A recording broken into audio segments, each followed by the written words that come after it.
Well, I mean, needless to say, I'm excited that you're all here, and it's, this event has been months in the making, and I just want to thank you because everything that you are doing and everything you're participating is making people's lives better. And that's why I'm here, because composting is actually more than just composting. It's about community. Next slide, please. And that's saying something, because composting itself is pretty darn amazing. And one of the things that I love most about compost is how you can take very ordinary looking stuff that people don't even recognize, and turn it into something wonderful. So we use our compost to create the most extraordinary ecosystem, and I think that's pretty wonderful, and it makes me smile every time I think about it. Composting is magic. So while you're here this weekend, we're going to be learning a lot. We're going to be learning about what happens on the micro level and what happens on the macro level.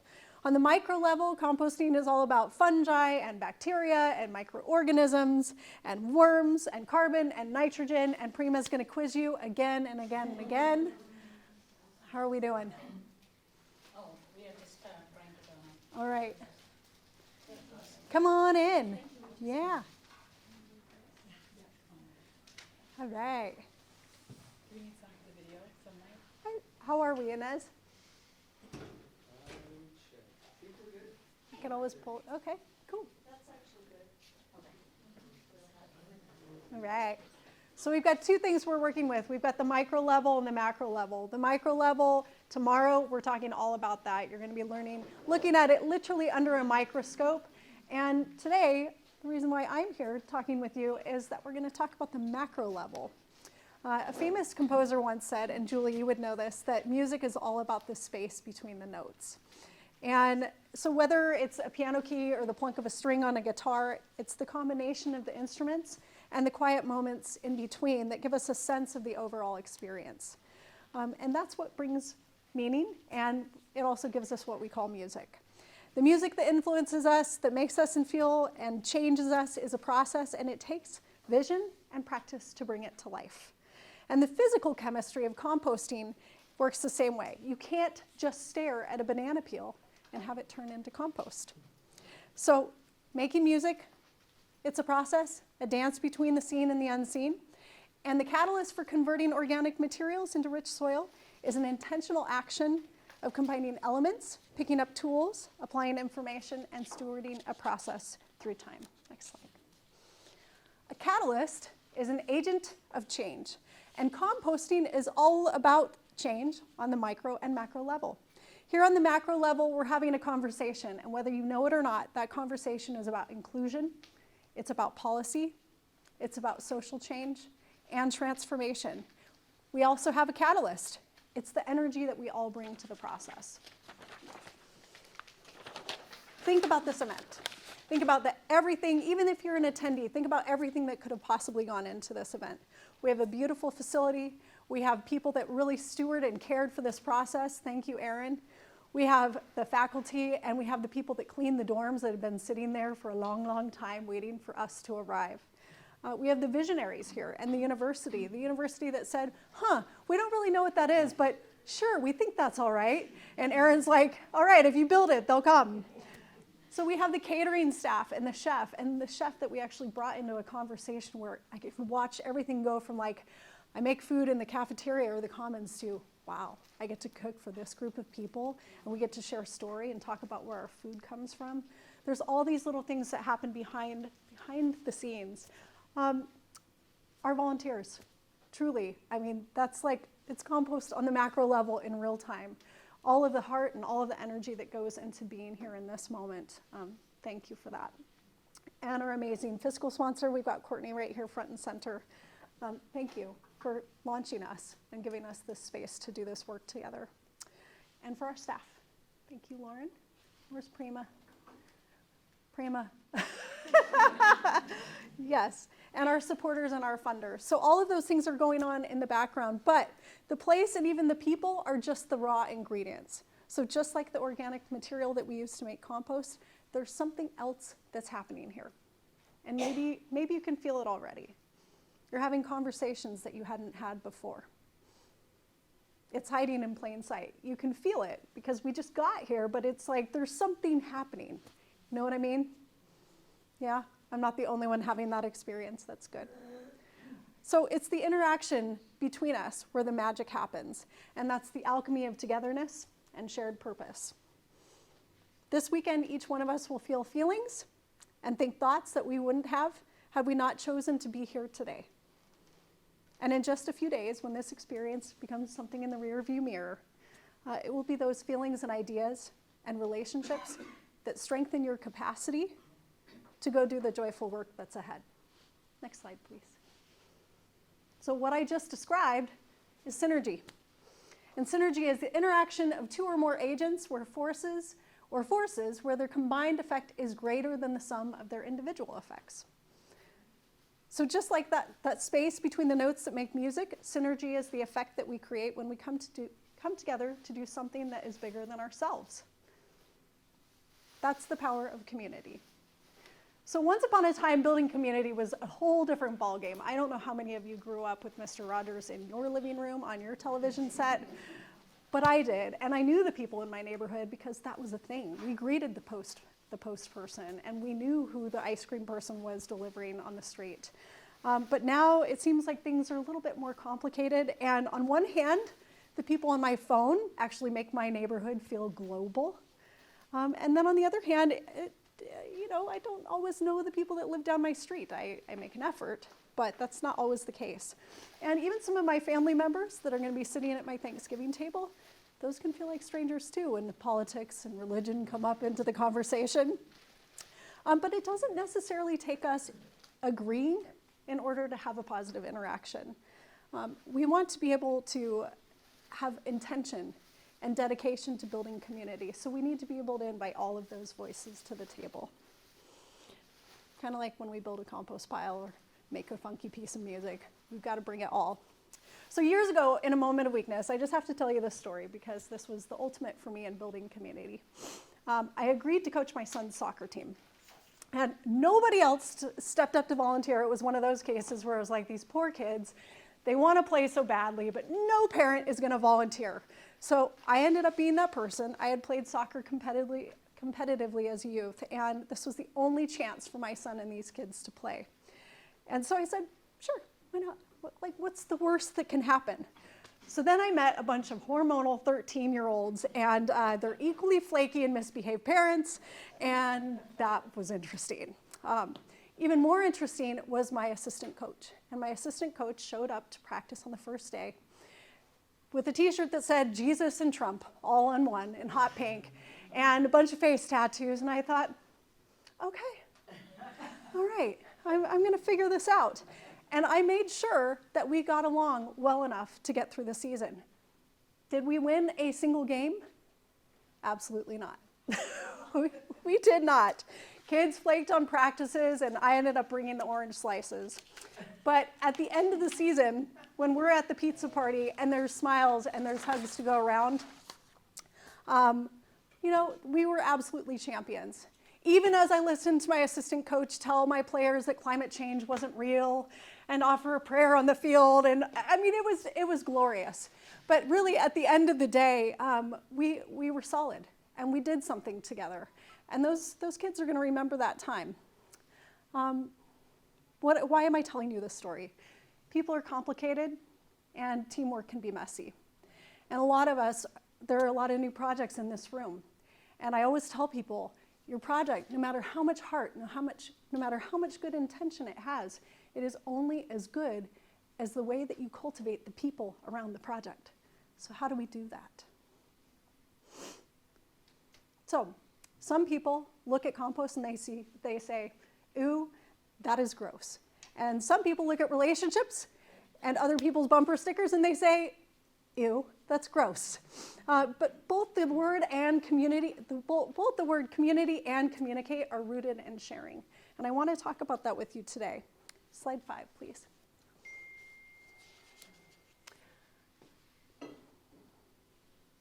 Communicating in community is especially important when someone literally doesn't know any better. So let's start with some empathy. Many people have never even heard the phrase community composting. How many people in this room were like, this is new to me in the last couple years, community composting? Right, what the heck even is that? So they don't know that we have something they need. So how do we talk about it? To some people, composting sounds gross and complicated or just too much work. And to some people, it's just hippie woo-woo stuff. So I titled this talk, Catalyzing Synergy, because it immediately divides the audience. Some people think those words are really fancy, and to me, the phrase is just a way of describing what we already have going on here. So that thing that you feel that's starting, I want you to get a sense of that. This is what's happening. We're catalyzing synergy here. So my hope for you is that you can take these ideas and these relationships, take them home with you after this weekend so that you can strengthen the work that you're already doing. Catalyze means to produce, change, or transform, and synergy is bringing things and people together to create something bigger than all of us. So to help us all make the most of this weekend and the information that we're about to take in, I want to share what we as community composters have learned about catalyzing synergy. I didn't wake up doing this work. This was not my day job. This was not my dream goal in life to be doing this work, and maybe you all share that with me. But two years ago, I started Desert Compost with a simple question. Why isn't this happening in our community? Where's the composting? So since then, I've tried a lot of things. I've done a lot of work, and I've built communities of composting in places where people literally said, that's impossible. There's no way that's gonna work.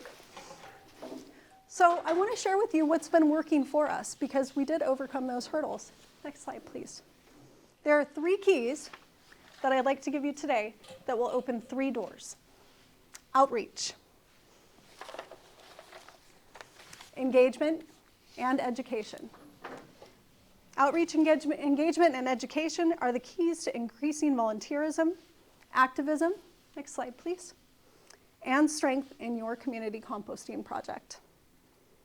They open these 3 doors. Next slide please. So outreach, you might see some faces you know in this slide. Outreach is like marketing. We're putting ideas into the public spaces that feel like a conversation. And at first, outreach, I'm just gonna tell you, it's gonna feel like you're throwing rocks down a well. And I don't remember how many times we did phone calls or we had these kinds of conversations with people where we didn't even get a response back.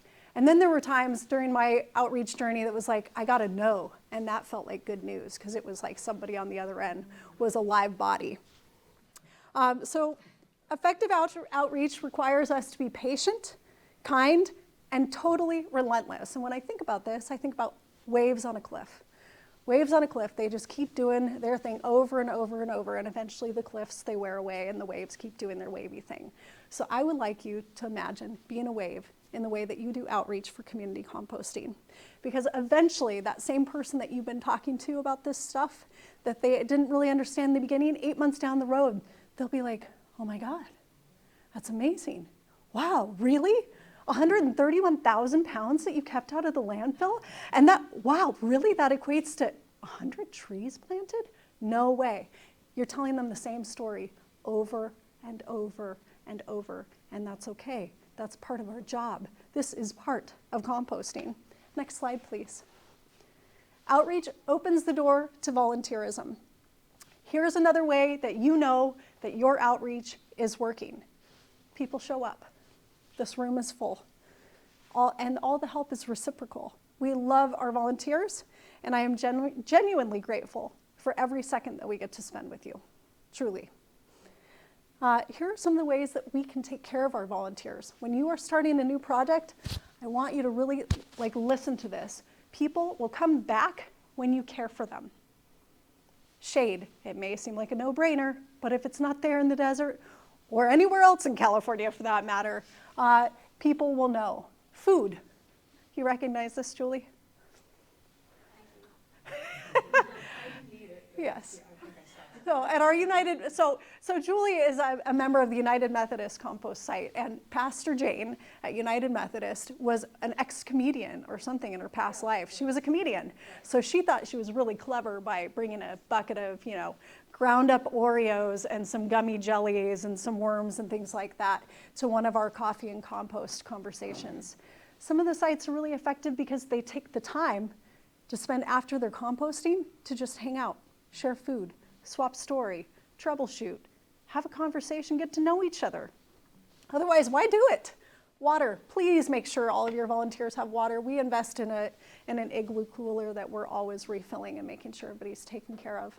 Onboarding and training. If people don't know what they're doing, they're not going to come back. They want to have that sense of knowing their job, right? Zafiro's been with us for over a year, and at first it was a lot of watching. And then today, we're out building the site, or building the pile, and Zafiro steps right up, and we didn't even have to ask. Thank you for that.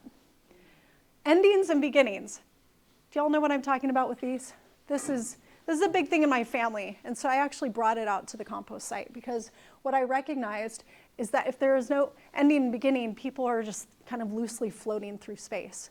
So we acknowledge everybody. They arrive, you know their name, you're saying hello, and they feel like they're welcome and they belong there.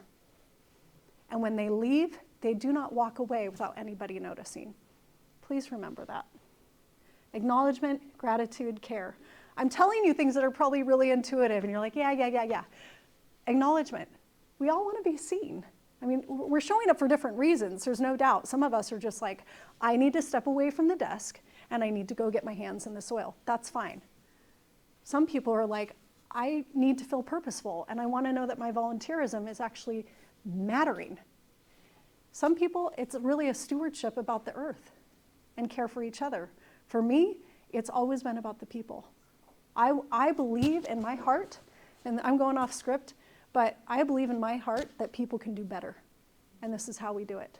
So somebody at the compost site needs to make sure that this is happening. So make sure you have a volunteer in your group that is that steward. We call ours a volunteer coordinator.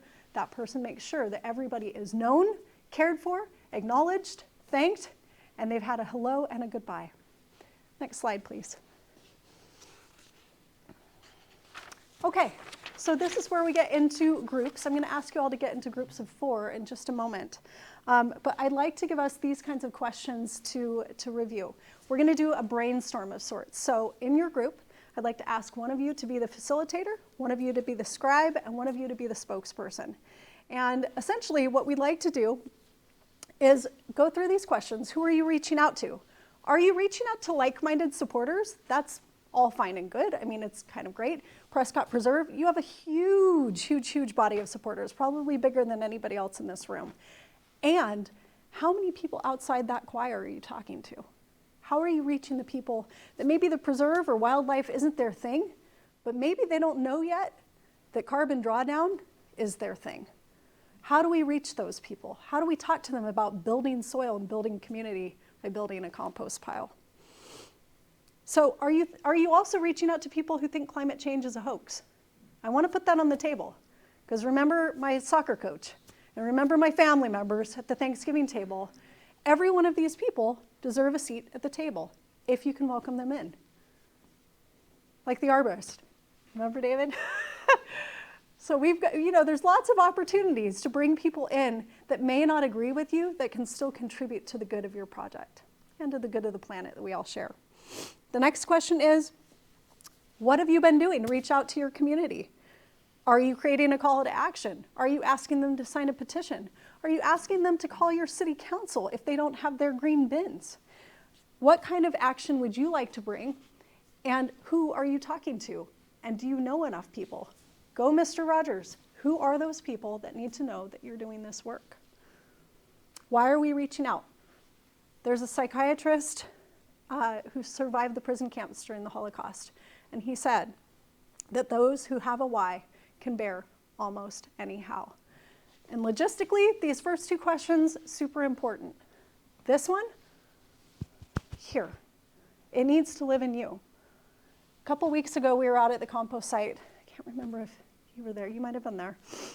But I asked, Cecilia, we were all there. At the college, I asked the group of people, we were literally turning a pile with a pitchfork, why are you doing this work? And every single person had a different answer.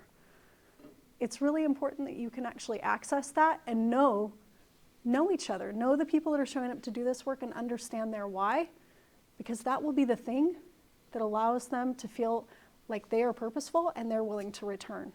Name it, listen to the story, connect to the why. Okay, so by the end of this activity, what I'd like each of your groups to do is come up with 3 outreach strategies. And that's 3 individual strategies that you need to have, not just 3 for the whole group. So are you willing to do this brainstorm with me? There's like no wrong answers. I want you to just like stream of consciousness, throw it all on the paper. Let's talk to each other. You've been sitting for a while, so let's get in groups of 4, and it looks like we've got about 10 minutes for the activity. Yeah? You willing? Okay, thanks. Let's get to it. Who's got all of their answers? Okay. Which group would feel like sharing? I just need one group to share. Are you guys? Okay, so can you hear me? Yes. Okay, the 3 outreach strategies we came up with were basically things we're already doing. So Jose is using social media and online, connections with people and spreading the word that way. I'm doing a more personal, everyday conversation with pretty much everyone that I meet or talk to every single day.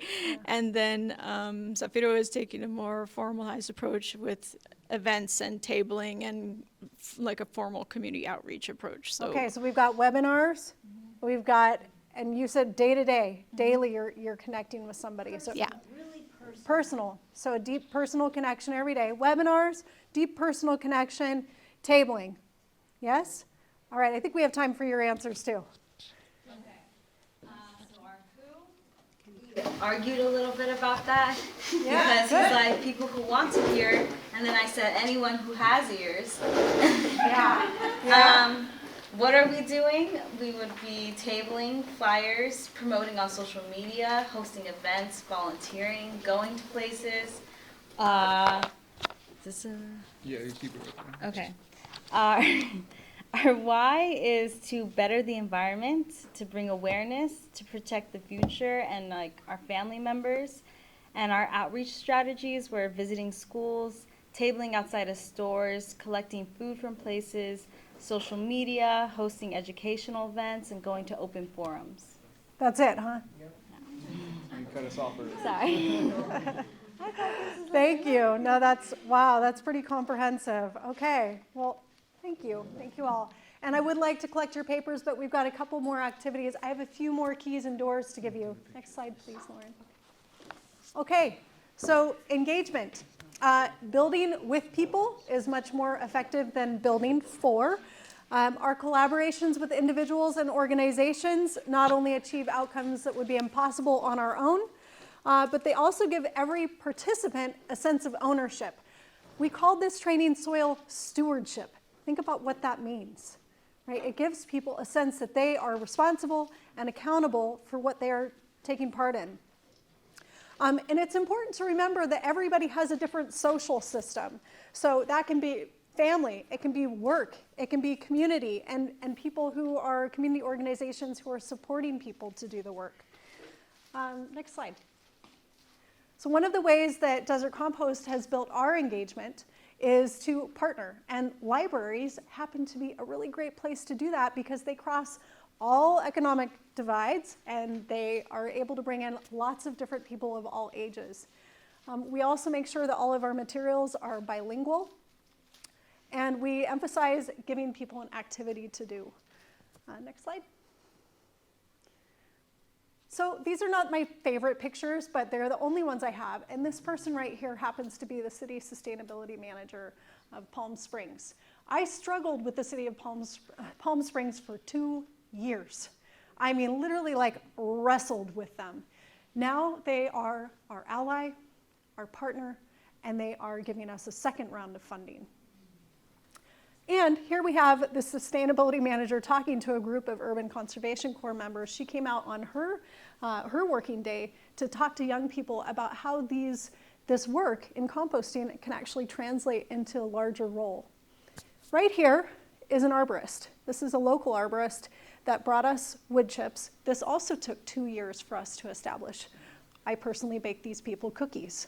This is what it takes. It's not that there's a lack of wood chips out there. There's a lack of relationship.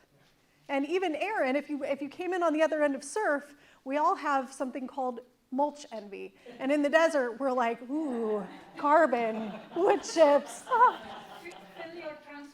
That's right, that's right. So even Erin said, we talked at lunch and she said, well, actually, it's not that the arborists don't know that they can bring the wood chips there, is that the message, it doesn't get passed down to the guy who's actually bringing it on the truck. So sometimes you have to actually walk over with them and really lead it. It's really the personal relationships that allow these things to succeed. Next slide. So it may go without saying, but restaurants, they make great partners, and sometimes in ways that you don't expect. Right here, we have honey buckets from a local bakery, and these make really great, they're about 2.5 gallons, so they're really great for families because that's about a week's worth of material for the average family of 4. And my favorite thing about partnerships, whether it's individuals or organizations, is that catalytic synergy thing, because when these conversations start, a shift happens. And that energy and the ideas and the outcomes become more interesting because they're a product of connection. So there are no spectators in this practice of community composting. Everyone is doing something, which brings us to the next slide. Here's your door. Activism. Engagement equals activism. These are students at Indio High School, Serena and Mamie. You probably recognize these faces. Before we showed up, thankfully, Serena and Mamie are doing the work, but one of the things that I heard them both say is, thank you, we can't do this alone. This is a heavy load to carry just as 2 teachers who have a bazillion other jobs to play and roles to fill. So Desert Compost came in and we got to play and hang out and do a resource audit with these kids at lunchtime. Next slide, please. So here's our next activity, another brainstorm. Who are the people in your neighborhood? I'd really like you to think about the people that maybe aren't on your radar yet, and they possibly could be. And how are you going to build those relationships? So how are you going to reach out? The group in the back came up with lots of great ideas. What are some things that you haven't thought of yet? For me, when we established that relationship with the bakery, that was something I never even thought. It was a oh duh moment. Of course they've got this. And now that bakery that never knew a thing about composting is now like, we're doing something. These are not ending up in a landfill. We don't understand how soil's getting built, but we know it's a good thing. All right, so I'm gonna give you a few more minutes for this activity. 5 minutes, I know it's a little crunchy, but you only have 2 questions this time. Ready, set, go. Second question. Okay. But we got into the first question. So churches, and especially churches that have schools and churches and schools in the neighborhood, HOAs in, either collecting waste or maybe empty land within that neighborhood, or tribal land and building Excellent. relationship with the tribes. Schools that have farm-to-school programs already, or that master gardeners are already working with. So master gardeners are another good community resource, and possibly resource conservation districts. So That's a big one, yeah. Okay, thank you. Perfect, I think you covered all the bases. All right. How many of you have an answer for number 2? We have pretty good. Yeah? Okay, yeah? Can I hear somebody's? Eye contact connection is probably quite effective, because from my perspective, I feel that you hold a person accountable. So Yeah. if you make an arrangement that next week I'm going to come and pick up your food scraps, you have that relationship and they'll remember. But if you send out a Facebook post or you call some person on the phone, Yeah, there's maybe not that personal connection as much, and if they forget, they forget. But Yeah. here you've actually made that personal connection, and I think there's more accountability. yeah. Does that resonate with you all? That face-to-face time? Yeah, I mean, connection is a big motivator. Yeah, so what do you do if you can't reach everybody? I mean, that's the trick, right? What's your answer? Just start with one. Just start with 1. Yeah. Everybody does a little. Yep. Yep. I knew you guys would have the answers. All right, so our next key, please, Miss Lauren. Okay, so once we have reached out and engaged people, we want them to know that they are valued partners in our learning process and that this is bigger than all of us. So 50 brains are going to be way better than 1. And one of the ways that we have found that's really effective at reaching reaching out and giving people FaceTime, like Ali was saying, is offering trainings. So for us, we bring people's full talents into full view. And for example, we partnered with the Riverside County Department of Waste Resources, and we actually train folks as master composters. So this is a free workshop. We partnered with somebody that can afford to put it on for free, and then we just find the venue. That's one option that has worked for us. Next slide, please. We also recognize that we are not always the experts. And you may not have the skill, but you might have the people, which in our case, we needed sifters at our compost site, and we had never built a sifter before. So Lee right there, and Adam, and a group of us actually decided that we would put on a workshop and learn as we went. Talk about vulnerable, like you're leading people in something you literally don't know anything about, and I want to tell you it was a great success. Next slide, Lauren. Another way that we reach people is through presentations, and we had talked about that, the group in the back. When possible, and I just learned about this through Courtney, that there are platforms that can actually turn your media into other languages and to translate them for a pretty low cost. So we partnered with a lovely graphic designer, Adam in the back, who you're going to be seeing also taking our pictures. And Adam has created these kinds of materials that are inviting. Somebody has got a talent that you don't know about. And unless you're in a conversation with them, you're just not going to know. So make sure that you are spending that time having the one-on-one with people to find out, like Courtney calls it, what's your unique genius. Next slide. They speak for themselves, I have to say. Every time we bring a worm bin to an event, people will congregate around your table. Some of them are there just for the sheer terror of it. And then other people are there because really, worms are cute. I happen to be a big fan. I love to tell this story, and Ali, as long as you're a volunteer of ours, you're going to hear this story a million times. But the reason why Ali is in this room is because he reached out to us and said, "Do you know where I can get some worms?" And I'm like, "Why, yes, I do." And I traded him 3 or 4 because my worm bin wasn't doing that great at the time, and I was just happy that some were there. So I'm like, okay, here. And the next week, Ali shows up at the farmer's market with a fresh baked loaf of bread for us, and it's been a good relationship ever since. So build a worm bin, and they will come. Next slide, please. Sorry, I skipped one here. So our education actually unlocks the door of strength. So these people look strong to you?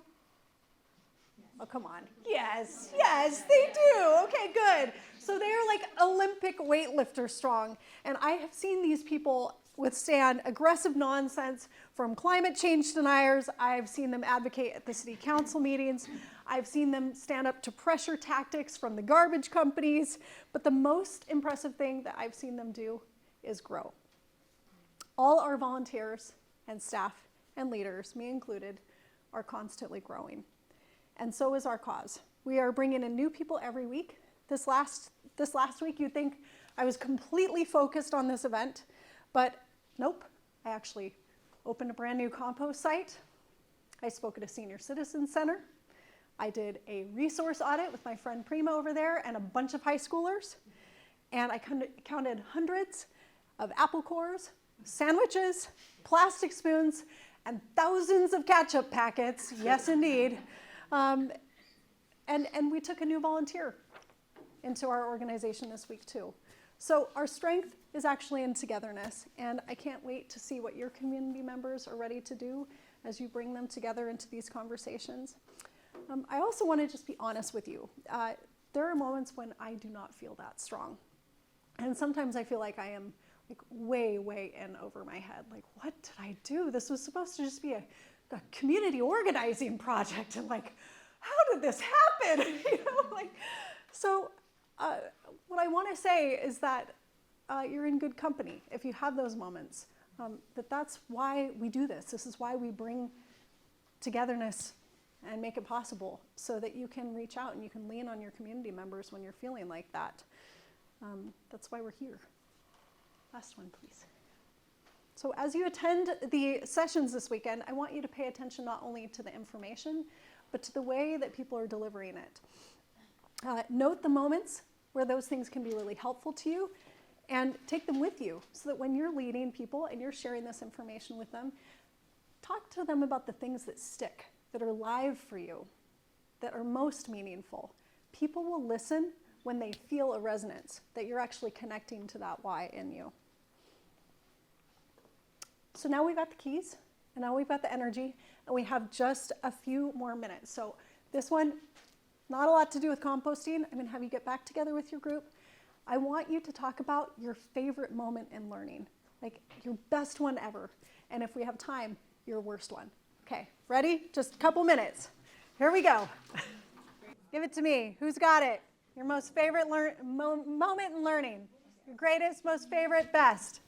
Well, we were talking about the surprise or feelings we had after the first time you go to compost and you put all that food in there, and then like a week later, and it's all changed. And now this compost pile's down here and the steam's come out. I mean, it's just amazing. You can't believe that this was food.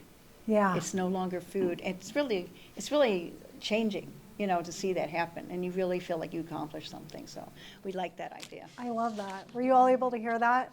That sense of accomplishment. Like you really have this, you were able to watch the change right before your very eyes. There's not too many things in life where you get to do that. Yeah, it really happened. Who else? Top one, Zafiro. Okay, so we were talking about experiences. Hold on, let me have you start over again. We were And thank talking you, about more of experiences that help us come to a revelation. So I had mentioned this was before my environmental journey and my interest in sustainability. So before I didn't really care to recycle or anything like that. My friend had asked me if I recycled. She was just interested. And I told her no because it was inconvenient to me and I was just being lazy, And then she hit me with she said that I really hope your daughter doesn't grow up with that mindset. Oh, And that's when it hit me. I was like, okay, it's not about me. yeah. It's about everybody else. So she was able to bring you to a sense of outside of yourself and thinking about the next generation. Yeah. Yeah. So was it a that's- light bulb moment for you? Like it really clicked in that? That's what did it for Yeah. me, yeah. Okay, thank you. Were you able to hear that, everybody? Yeah, there's nothing like thinking about somebody else to like snap us out of our daydream. All right, so now you've got the keys and we've got the energy and we're gonna find some doors worth unlocking together. But somehow, like I wanna make sure that I don't forget this last part.